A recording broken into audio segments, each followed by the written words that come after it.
හරියටම ඉංග්‍රීසි මුල සිට සරලව. ආයුබෝවන් යාළුවනේ. lesson number 70. අද මම 70 පාඩමෙන් අරගෙන ආවේ තවත් අලුත් වාක්‍ය රටාවක්.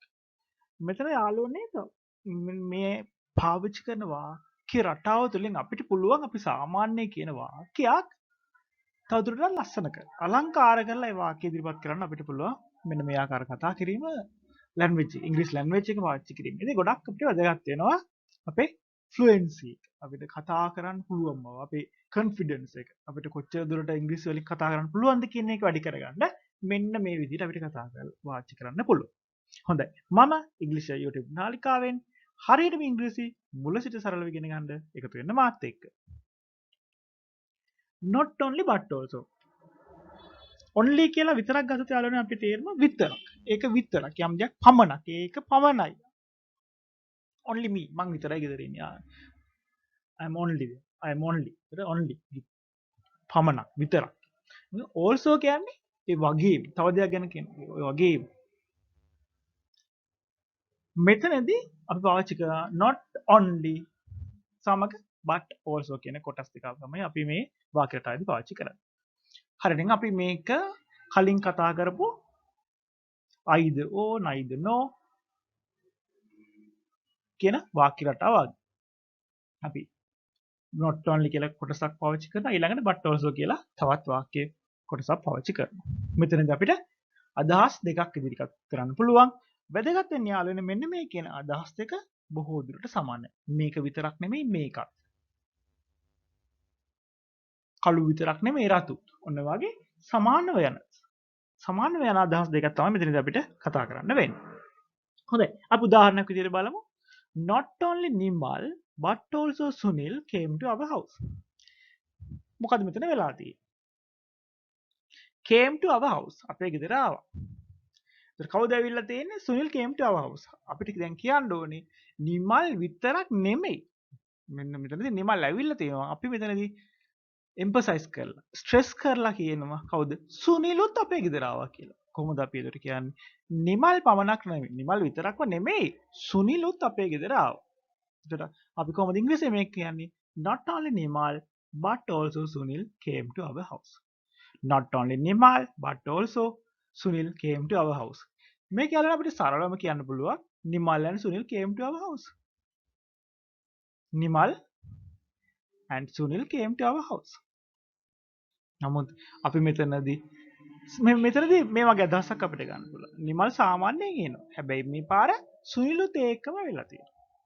not සුනිලුත් ඇවිල්ලා තියෙනවා. ඒකම කියලා කියන්න බෑ. ඒකම කිව්වනම් අපි with වගේ අදහසක් එන්න ඕනනේ. නමුත් මෙතනදී වෙන වෙනම හරි කොහොම හරි ඇවිල්ලා තියෙනවා. not only Nimal but also Sunil came to our house. වෙන වෙනම වෙන්නත් පුළුවන්. එහෙම නැත්නම් එකටම වෙන්නත් පුළුවන්. හොඳයි. දෙවෙනි උදාහරණය Kamal has කියන්නේ තියෙනවා. කමල්ට තියෙනවා. ඒකට Kamal has not only a car but also a van. මෙතනදී ඔන්න කමල්ට තියෙන දෙකක් ගැන අපි කතා කරමු.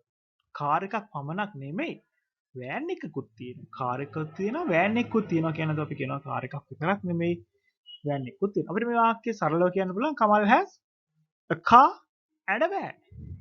Kamal has a car and a van. and පාවිච්චි කරලා අපිට කතා කරන්න පුළුවන්. නමුත් ඊට වඩා මෙතනදී අපි වෙනස් ආකාරයකට ඒ වාක්‍ය රටාවක් විදිහට ඉදිරිපත් කරනවා. කොහොමද එතන කියන්නේ? Kamal has not only a car but also a van. මම හිතන යාළුවන්ට යෙදීම පැහැදිලි වෙන්න ඇති කියලා. එතනදී අපි වාක්‍ය අදහස් දෙකක් ඉදිරිපත් කරනවා. සාමාන්‍ය අවස්ථාව එහෙම නැත්නම් අදහස සහ ඊළඟ අවස්ථාවේ එන අදහස අපි ස්ට්‍රෙස් කරලා ඒක තදින් අපි ඉදිරිපත් කිරීම තමයි මේ වාක්‍ය රටාවලදී සිදු කරන ලබන්නේ. අපි තවදුරටත් උදාහරණ කිහිපයක් බලමු. She not only speaks English but also speaks Tamil. අපි බලමු මෙන්න මේ කියන not only කියන කොටස ඉවත් කරොත් කොහොමද අපිට වෙන්නේ? She speaks English. අය ඉංග්‍රීසි කතා කරනවා. දෙවෙනි වාක්‍ය but also speaks Tamil. ඒතර මෙතනදී එකම subject එක, එකම කර්තෘ, එකම ක්‍රියාව කරන තැනත්තා තමයි she. ඒතර මොනවද වාක්‍ය දෙක වෙන්නේ? She speaks English ඊළඟ වාක්‍ය she speaks Tamil. ඔන්න ඔය වාක්‍ය දෙකම අපි ඉදිරිපත් කරනවා not only but also දාලා she not only speaks English but also speaks Tamil. අය ඉංග්‍රීසි විතරක් නෙමෙයි දෙමළත් කතා කරනවා. එතන අර දෙමළත් කතා කරන තැන එතන ස්ට්‍රෙස් වෙනවා. but also speaks Tamil කියලා. හොඳයි. ඊළඟ වාක්‍ය he can speak not only English but also Tamil. මේ බලන්න යාළුවනේ. අපිට සරලව කියන්න පුළුවන් she can speaks English and Tamil.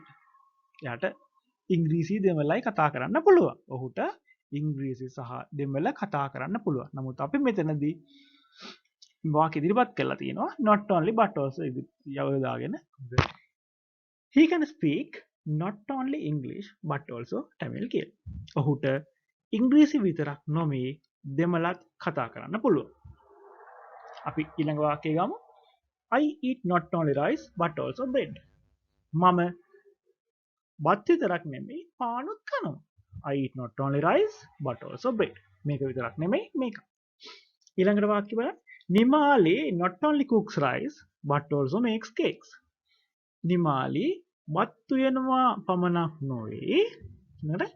Nimali makes rice. Nimali cake හදනවා. එතන මෙතන අපි පාවිච්චි කරන්න පුළුවන් මේ විදිහට කොහොමද? Nimali not only cook rice but also makes cakes කියලා වාක්‍ය අපි යොදා ගන්න අදහස් දෙක සමානවම යන එකම පැත්තට පොසිටිව් පැත්තට හරි නෙගටිව් පැත්තට හරි යනවා අපිට මේ විදිහට යොදා ගන්න පුළුවන්. අපි ඊළඟ වාක්‍ය බලමු. Sunil is not only tall but also fat. එකම කෙනාගේ තියෙන characters ගති ගුණ දෙකක්. මෙතන යොදාගෙන තියෙන adjectives. ඒ පුද්ගලයා විස්තර කරන්න යොදා ගන්න දේවල්. අපි කොහොමද මේක වාක්‍ය දෙකක් විදිහට ලියනවනම් Sunil is tall, Sunil is fat. අපිට මේ කියන tall and fat කියන දෙකම එකට පාවිච්චි කරන්න පුළුවන් මෙන්න මේක. Sunil is not only tall but also fat. එහෙමනම් යාළුවනේ අද වීඩියෝ එකකින් අපි කතා කරේ not only but also කියන වාක්‍ය රටාව යොදා ගැනීම පිළිබඳව. එහෙමනම් අපි තවත් වීඩියෝ එකකින් හරියටම ඉංග්‍රීසි ඉගෙන ගන්න එකතු වෙමු. මම ඉංග්‍රීසි YouTube නාලිකාවෙන් මාව subscribe කරලා නැත්නම් අද මාව subscribe කරන්න. හරියටම ඉංග්‍රීසි මුල සිට සරලව ඉගෙන ගන්න. Thank you.